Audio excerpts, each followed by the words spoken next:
Stephen is 52 years old and has basically nothing to show for it. Not because he's lazy, not because he's stupid. 20 years in software engineering, 10 side projects, 4 actual businesses. He understands marketing, he understands tech, and he outworks almost everyone around him.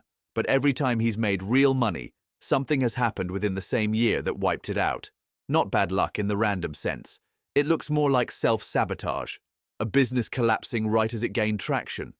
A partnership falling apart at the exact moment it mattered most. Money arriving and disappearing before it ever had the chance to compound. I've watched him self-sabotage successes he spent years building. And the thing that's always haunted me about it is this. He couldn't explain it either. Meanwhile, I know people who seem to get richer every year without appearing to try. Opportunities find them. Things compound. They're not smarter than Stephen. They're not working harder. They're just moving in a direction where everything builds. And Stephen is moving in a direction where everything resets. If the problem was simply that he was doing something wrong, he would have stumbled into success by accident at some point. 20 years, not once. That's not a skill problem. That's a pattern. And I finally understand what's causing it. There is a specific mechanism, measurable, scientifically documented, that can make a person neurologically incapable of holding on to financial progress. It has nothing to do with intelligence or discipline. It can be inherited. And it's been running in people like Stephen, and possibly in you, completely beneath the surface of anything a motivational video or a better strategy could ever reach. By the end of this, I'm going to show you what that mechanism is, where it comes from, and the specific move that bypasses it. And I want to show you something else.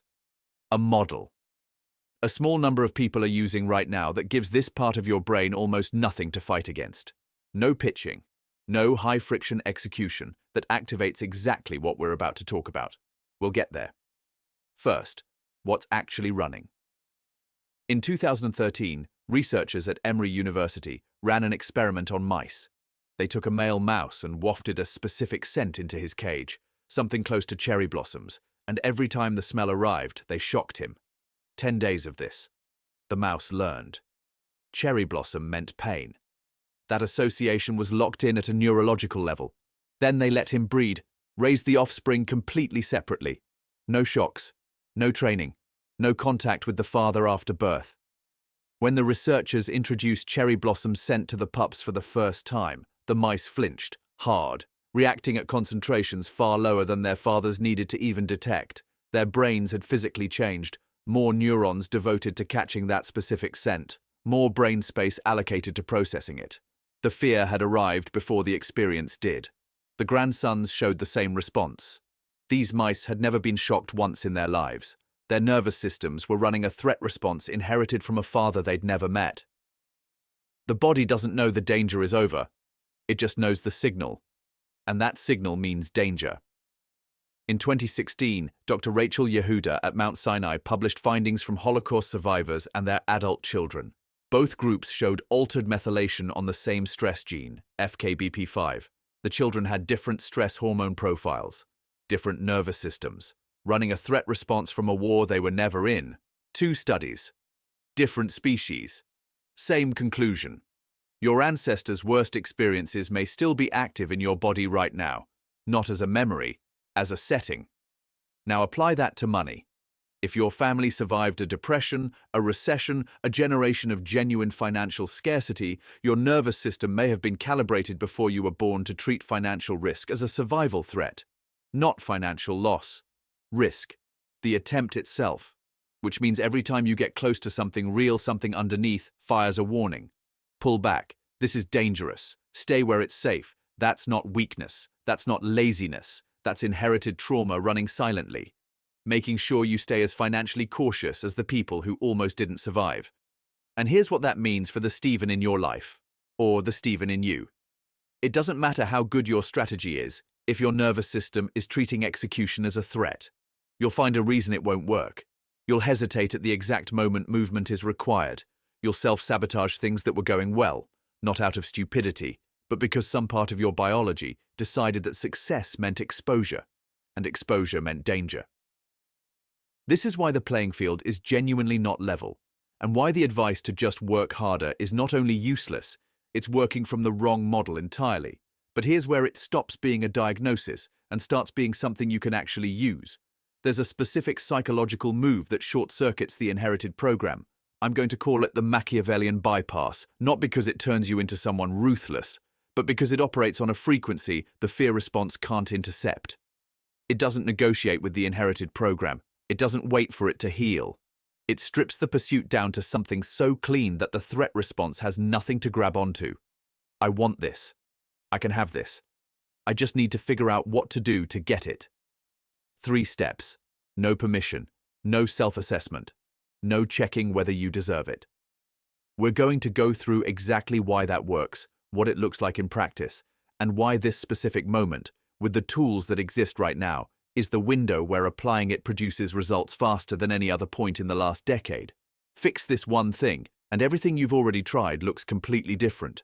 Not because the strategies change, because the nervous system running them does. You didn't fail because you made the wrong moves.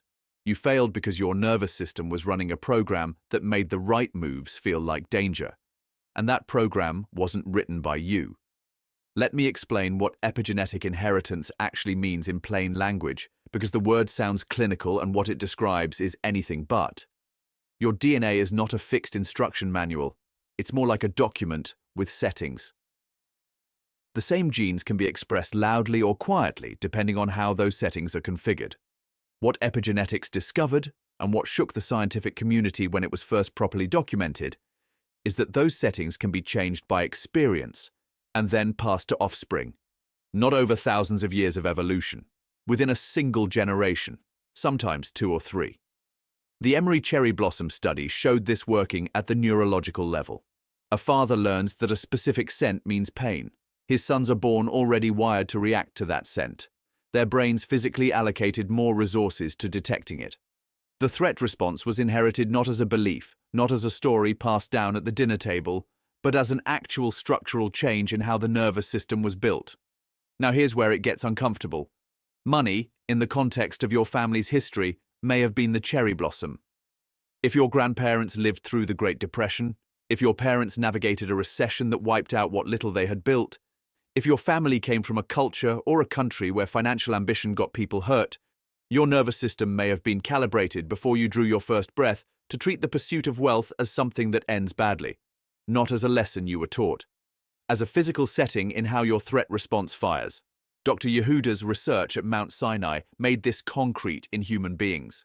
The children of Holocaust survivors didn't just hear stories, they showed lower cortisol baselines, altered glucocorticoid receptor sensitivity, and a stress response profile that resembled a nervous system trained by chronic threat.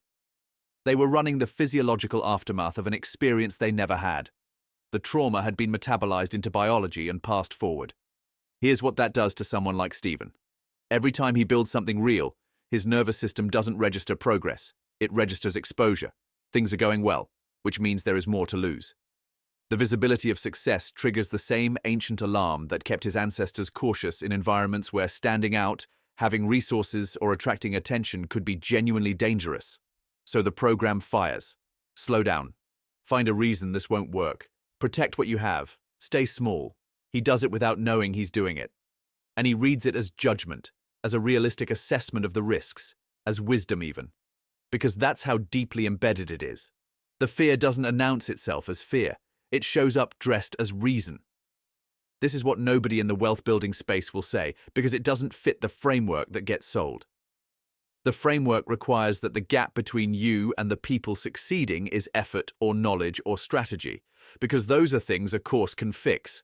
If the gap is a nervous system setting you inherited and can't see, the course can't touch it, so nobody talks about it.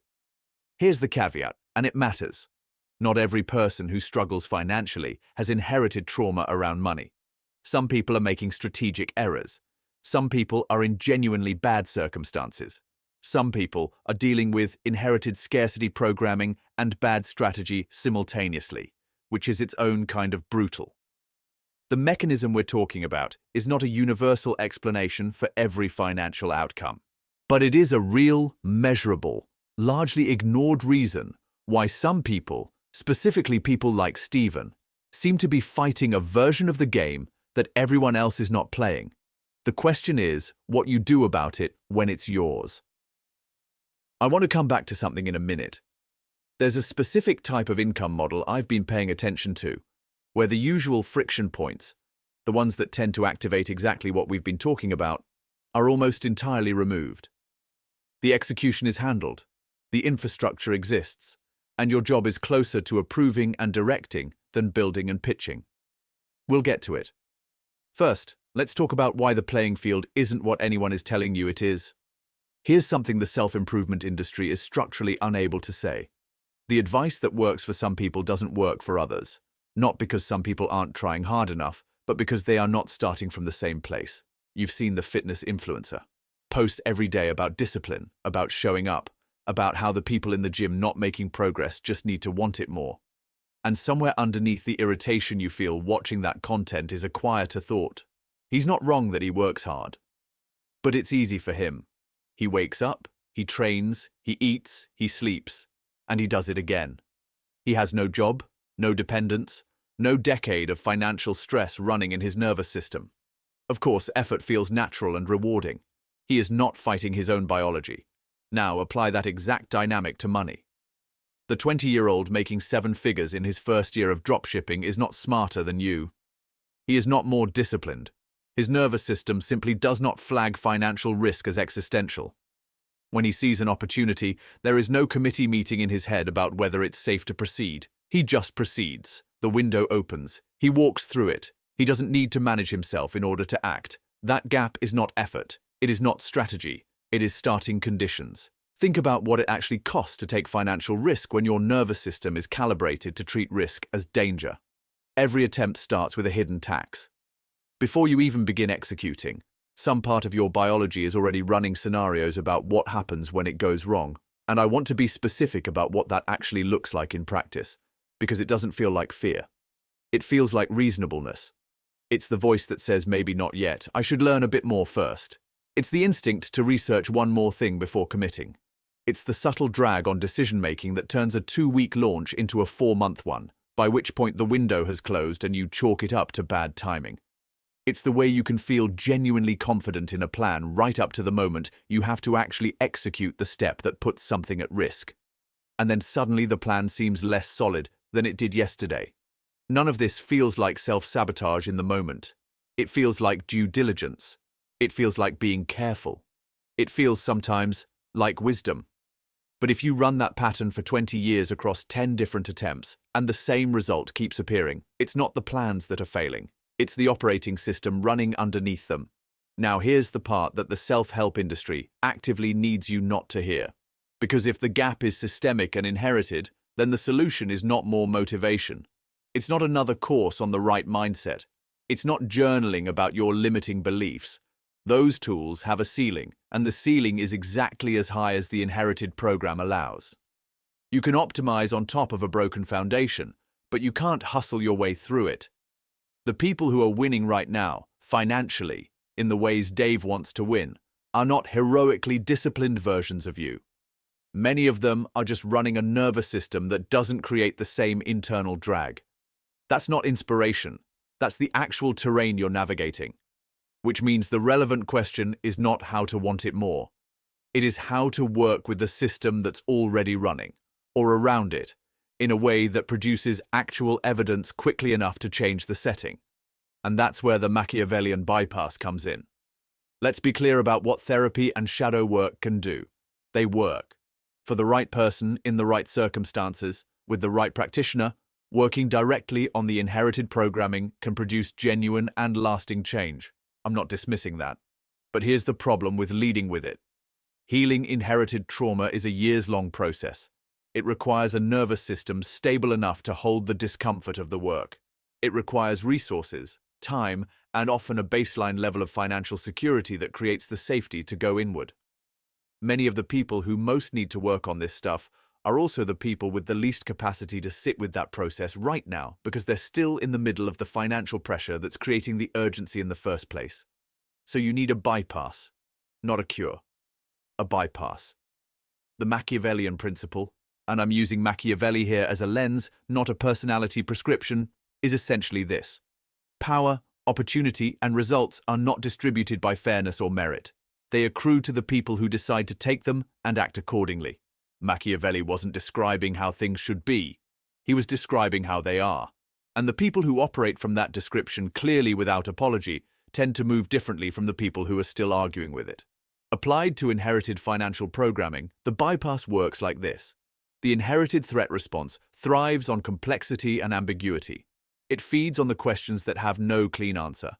Do I deserve this? Is this fair? What if I fail and people see? Am I allowed to want this much? Those questions are the grip points. That's where the fear attaches and starts generating reasons to slow down. The Machiavellian bypass removes those grip points entirely. It replaces the committee meeting with 3 statements. I want this. I can have this. I just need to figure out what to do to get it. That's it.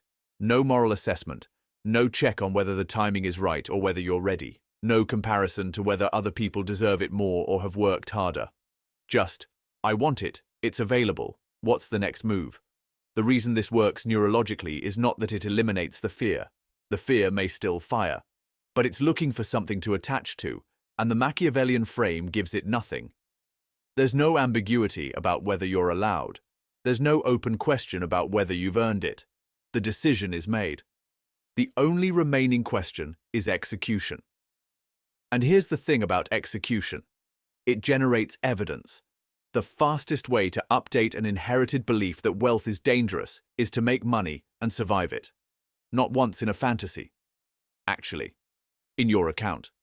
Your nervous system needs a real experience that contradicts the inherited program, and the only thing that produces that experience is moving, even imperfectly, through the resistance.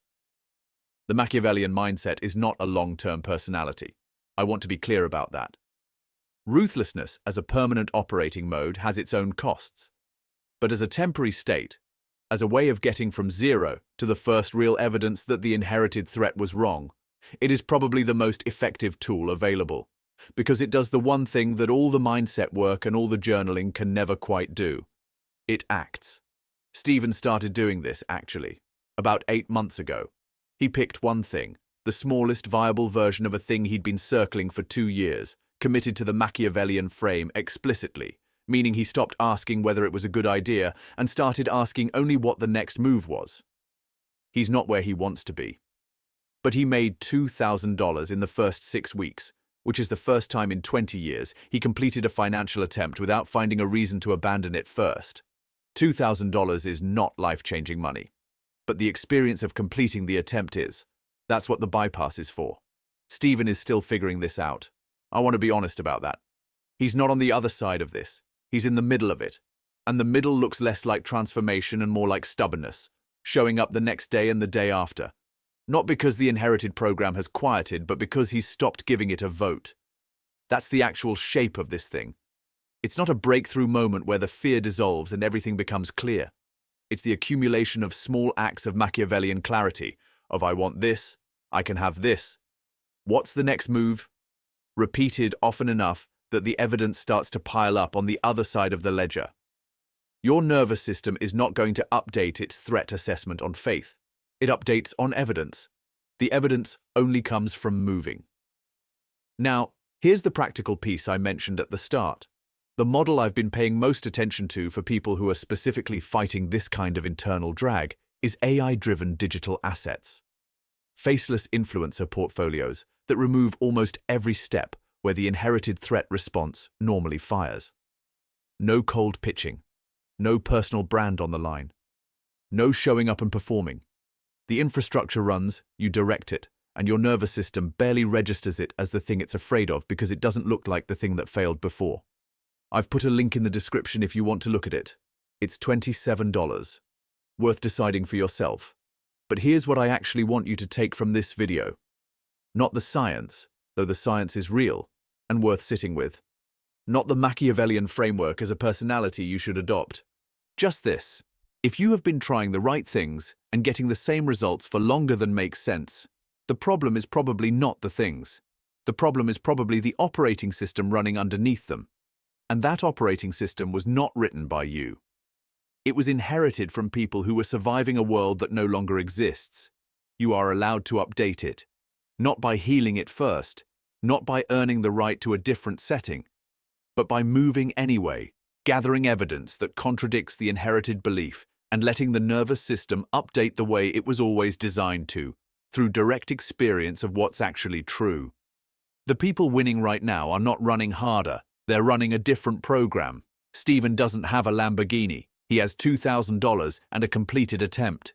For 20 years of trying, that's the most important thing he's ever built.